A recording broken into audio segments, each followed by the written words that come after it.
올라가던 한국은 끝났다. 월세 박 마이너스 대출 지옥에서 청춘은 엔드 아는 별. 청춘을 위한 나라는 없다. 한윤영 박해천의 아파트 키드의 생애. 지난 7월 2일 저녁 정독도서관 시청각실 한 강연이 끝나고 이어진 질의응답 시간, 처음으로 나온 질문은 막내라는 자신의 위치에 대해 어떻게 생각하는가, 부담스럽지는 않은가였다. 여기엔 부연 설명이 필요하다. 이 강연은 지난 4월 출간된 청춘을 위한 나라는 없다 한윤영 지음 어크로스 편엠의 내용을 토대로 기획된 3번의 대담 형식의 강연 중 마지막 시간이었고, 저자 한윤영 미디어스 기자과 디자인 연구자 박해천 콘크리트 유토피아 자음과 모음 편엠 저자의 대담자로 나섰다. 청춘을 위한 나라는 없다 한윤영 지음 어크로스 편엠.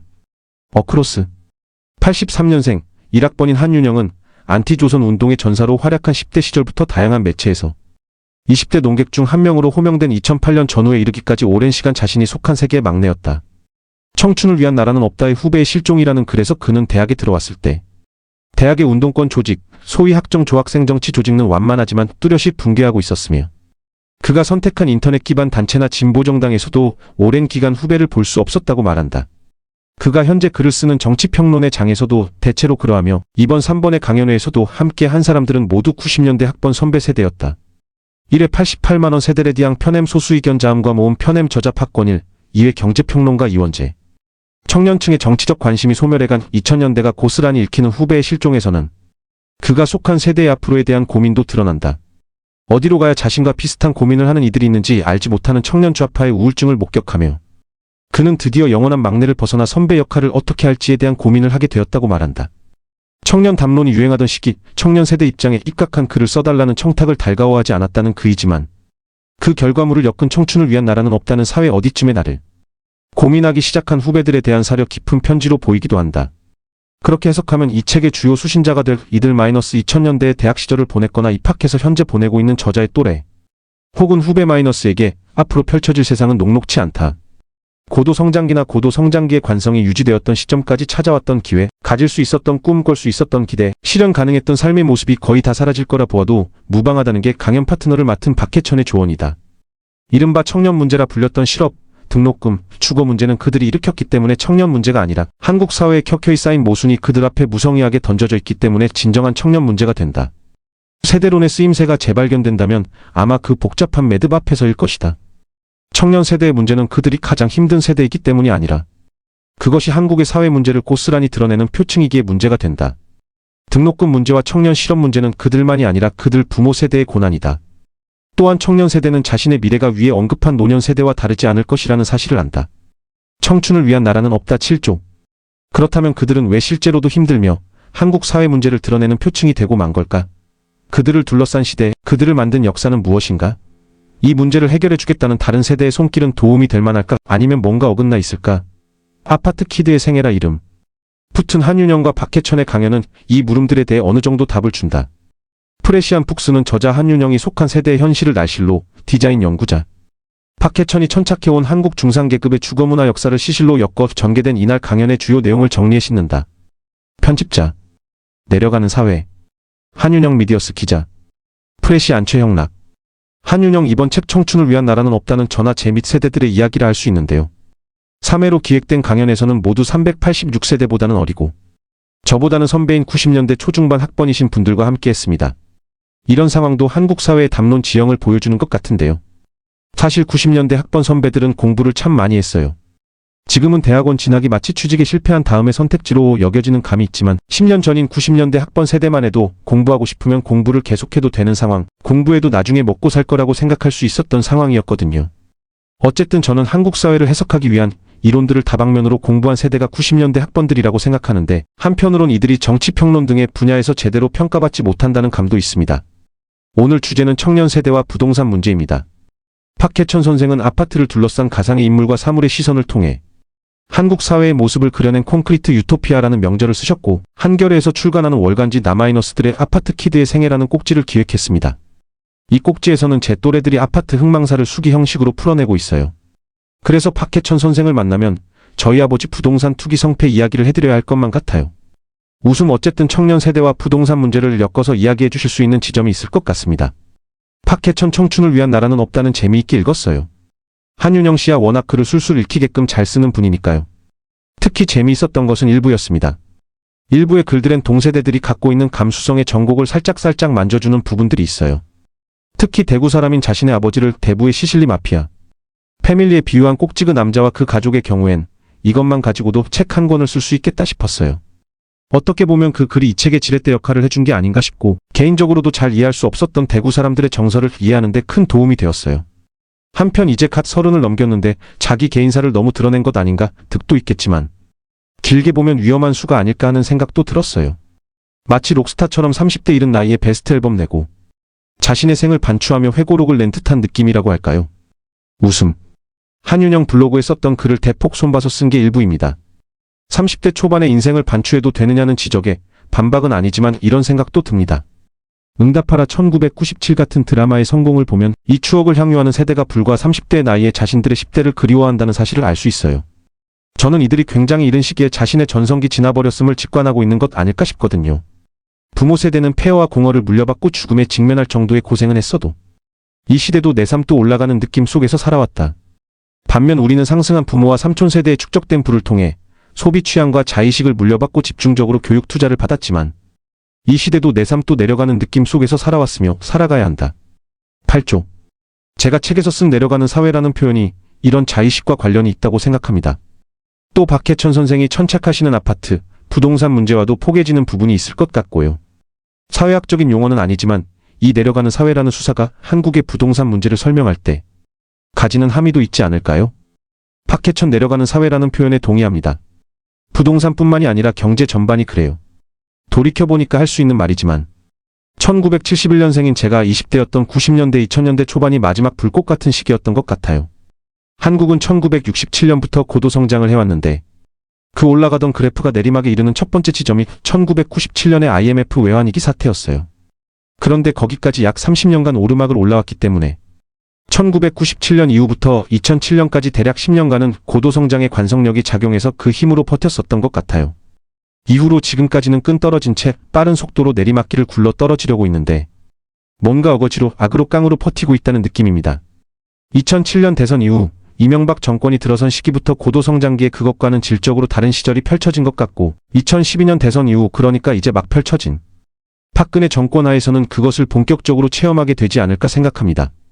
그리고 이런 내려감을 특히 고스란히 드러내주는 것이 바로 아파트인 거고요. 그래서 하우스푸어라든가 20대 주거 같은 문제들이 지면 위로 하나둘 드러났었죠. 부모님 세대는 사회 내에서 자신의 계층이 상승하지 않더라도 자신의 삶 자체가 상승한다고 느꼈다. 그리고 그것은 진실이었다. 사회는 올라가는 중이었다. 아이를 낳아야 한다는 사실에 의문을 품은 파도 없지만 아이를 낳게 된다면 그 아이의 삶이 나보다 더 나을 거란 것도 그들에겐 명약관화한 진실이었다. 하지만 이 세대가 세계에 대해 가지는 느낌은 그와는 정반대다. 친구 하나는 그랬다. 내가 불행한 것도 문제지만 아이를 이런 세상에 낳기는 싫다고. 옳든 그르든 지금 세대가 세상에 대해 느끼는 감정이 이렇다. 13만 3134조. 아파트 키드 제2세대. 한윤영 2030대 필자들이 돌아가며 자신의 주거사를 이야기하는 아파트 키드의 생애라는 제목의 연재물이 월간지 나마이너스들에 연재되고 있죠. 이 기획의 원한자로 알고 있어요.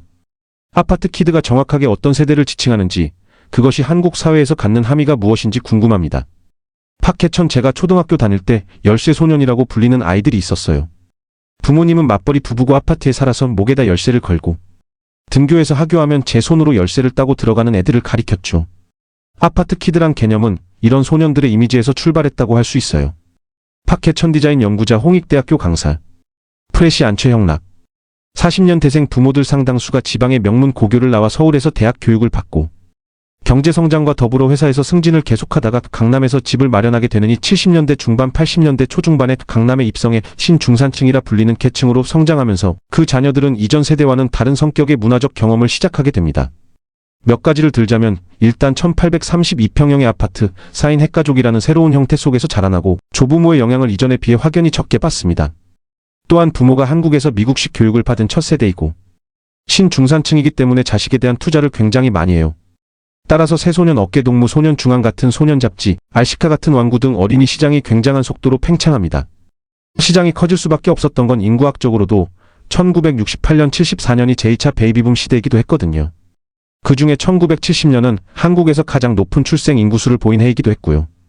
이 과정에서 또 하나 흥미로운 것은 전두환 대통령 시절의 과외 금지령입니다. 이때 자라난 세대는 그 혜택도 많이 받았어요. 사교육에서 자유로웠기 때문에 이들의 부모, 즉 40년 대생 세대는 중산층 이상의 경우 자산을 축적할 수 있는 조건이 그 이후의 50년 대생들보다 더 나았다고 할 수 있지요. 말하자면 자녀를 90년대에 대학 보내신 분들과 2000년대에 보내신 분들의 사교육의 비중이나 부담 규모가 다른 거죠. 이런 상황에서 아파트 키드라 할 수 있는 첫 세대, 즉 그들의 자녀 세대는 굉장히 빠른 속도로 대중문화를 흡수할 수 있었던 거예요. 그리고 그 지리적 기반은 강남이었다고 볼 수 있지요. 서울이 아니 전국의 다른 지역들보다도 빨리 일본이나 미국의 대중문화를 받아들이는 플랫폼 역할을 강남이 맡은 거죠. 이를테면 해외여행 자율화 이전이었기 때문에 외국에서 뭐가 들어와 확산되는 통로가 거의 대기업에 다니는 그들 아버지의 해외 출장에 집중되었어요. 그들의 가방 속 물건에서 하나의 트렌드가 형성되고 강남 내로 확산되고 그것이 누적되다가 시차를 두고 다른 지역으로 퍼져나가는 일련의 과정이 이루어지게 됩니다. 문화라는 건 한번 원형이 자리 잡으면 그것이 특정한 지역을 기반으로 하여 다른 곳으로 확산되는 성격을 갖는데요. 그래서 어떤 지역에서 어떤 문화가 형성되는지가 중요하고 그 문화가 이후에 다른 사람들이 따라할 수 있는가 없는가, 즉 워너비를 만들어낼 수 있는가 역시 중요합니다. 이와 같은 맥락에서 7, 80년대 고도성장이 만든 강남이란 공간과 문화 이후 그것과 유사한 형태가 8090년대에 걸쳐 형성되어 나갑니다. 강남 아파트 키드 1세대의 문화가 이후에 목동, 과천, 상계하계, 수도권 신도시에까지 모방과 복제를 통해 확산된 거죠. 나마이너스들의 아파트 키드의 생애 연재를 기획할 때 제가 궁금했던 건 제가 속한 제2차 베이비부머 세대들이 아니라 바로 그들 이후의 세대 70년대 후반 이후 출생자들로서 가족과 함께 90년대의 아파트에 진입하거나 거기에서 태어난 청년들이었어요. 수도권 신도시의 경우는 기존 강남이나 목동의 주거생활 문화와는 성격이 또 굉장히 다르거든요. 저는 아파트로만 만들어진 도시에서 성장한 친구들이 무슨 생각을 하면서 성장했을까, 어떤 문화적 감수성을 가지고 있을까, 나아가 그들 자신이나 부모의 경제적 상황에 따라 지금 그들이 어디에 거주하고 있을까를 보고 싶었어요. 또한 독자들과 공유하고 싶다는 의도도 있었고요. 여러분들 중에 지방에서 올라온 분이 있다면 명절에 고향에 내려갈 때마다 마치 과거로 돌아가는 듯한 경험을 하지 않을까 싶어요. 서울 내에서도 마찬가지지요. 어떤 곳은 2013년 현재를 살고 있는 듯하지만 어떤 곳은 80년대 후반을 보는 것 같잖아요. 제가 대학에 다니던 90년대 초반에도 그런 격차가 잔존했었고요. 젊은이들이 따라하는 것, 주류가 되는 성향이나 트렌드가 번지기까지 서울과 지방 광역도시 사이에 약 5년 정도의 시간차가 있다고 우스갯소리로 말하는데 요즘은 인터넷 덕분에 그 시차가 상대적으로 줄고 있기는 하지요. 청춘을 위한 나라는 없다 일부에서도 그런 시차가 느껴져서 재미있었어요. 그 글 자체가 시차를 자기 나름대로 어떻게 소화해낼 것인지에 대한 글이었다는 느낌도 받았고요. 어쨌든 나마이너스들의 기획은 저런 관점에서 출발은 했는데 지금 정확히 그렇게 굴러가고 있지는 않습니다. 80년 대생들이 아파트에 살았건 안 살았건 지금 서울이란 공간에서 어떤 주거 형태에서 살아가고 있는지를 중심으로 풀려나가고 있지요. 90년대 싼 아파트 마이너스 수많은 대학생 마이너스 IMF 콘크리트 유토피아 박해천 지음 자음과 모음 편엠 자음과 모음 한윤영 콘크리트 유토피아는 아파트가 한국 사회에서 스스로를 실현해 나가면서 이 사회를 지배하는 물신이 되어버린 이야기라고 할 수 있는데요.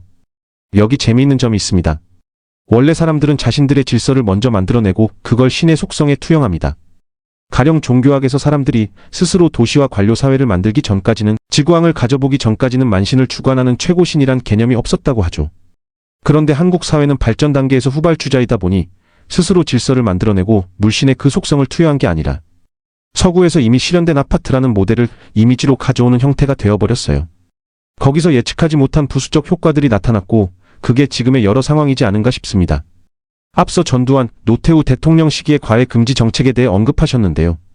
사교육, 대학 등록금에 들어가는 비용이 적어 자산 축적이 가능하다고 말씀하셨어요.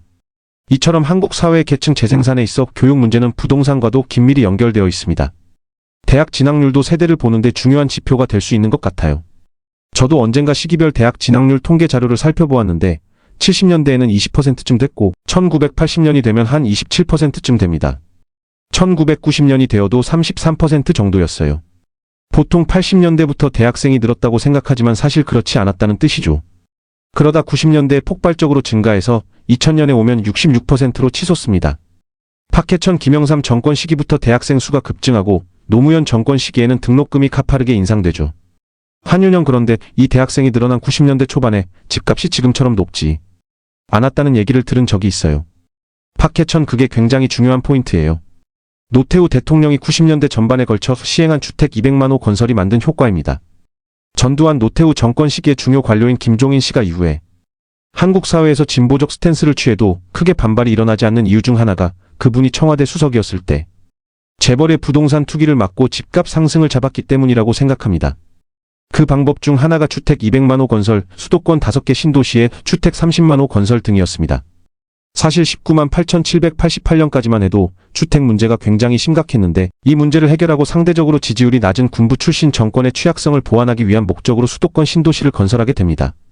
이 효과가 90년대 내내 지속되고 한윤영 씨가 책에서 지적한 것처럼 집값이 내려가면 사람값이 올라가고 집값이 오르면 사람값이 떨어지는 현상으로 나타나죠. 87년 민주화와 88년 노동자 대투쟁을 거쳐 임금이 상승하고 이 경향이 90년대 중반까지 이어집니다. 그 상승의 근본 원동력 중 하나가 88년과 95년, 7년 사이에 급격하게 성장한 한국의 경제 규모입니다. 89년에 1인당 개인 소득이 5,000달러를 넘어섰는데 95년이 되면 약 1만 달러에 다가서니까요. 흥미로운 건 경제 규모가 그만큼 커지면 아파트 가격도 그만큼 올라야 하는데 수도권 신도시 건설이 완충장치가 되어 그 인플레이션이 부동산 거품으로 이어지지 않았다는 거죠. 물론 이미 87, 88년에 많이 올랐기 때문이기도 하지요. 아무튼 노태우 정권 당시 평당 분양가 상한제 조정을 받아 분당 평촌의 아파트가 비교적 싼 가격, 그러니까 평당 18만 200만 원에 분양되었지요. 그 결과 베이비붐 세대 일부, 386세대 일부가 그 수혜를 보았고요. 나름대로 중산층의 자의식은 있지만 그때까지 내 집 마련을 못했던 사람의 상당수가 88년에서 94년에 걸쳐 분당, 평촌, 일산, 중동 3본에서 매 분기별로 이루어졌던 아파트 분양에 참여하게 된 거죠. 수도권 신도시의 아파트 수용 인구만 놓고 보면 100만 명이 넘었어요. 국가 경제 규모가 팽창하는 과정에서 몇 번의 부동산 열풍이 있었죠. 77년의 열풍 당시엔 굉장히 빠른 속도의 경제 성장과 함께 그 인플레이션 상당 부분을 부동산 그리고 아파트가 다 흡수했습니다. 8,788년 3조 호황저 달러 저유가 저금리에 의해 누린 호황 때도 마찬가지였고요. 그런데 90년대 초반은 정부의 아파트 중심 주택 보급 정책과 맞물리면서 상대적으로 집값이 가장 안정적이었던 시기이기도 합니다. 당시만 해도 당시 명문대를 졸업해 잘나가는 대기업에 취직하면 초봉 수준이 1,800만 2천만 원 초반대였어요. 졸업과 동시에 취직하면 34년 안에 25평 이상 아파트를 어렵지 않게 마련할 수가 있었어요.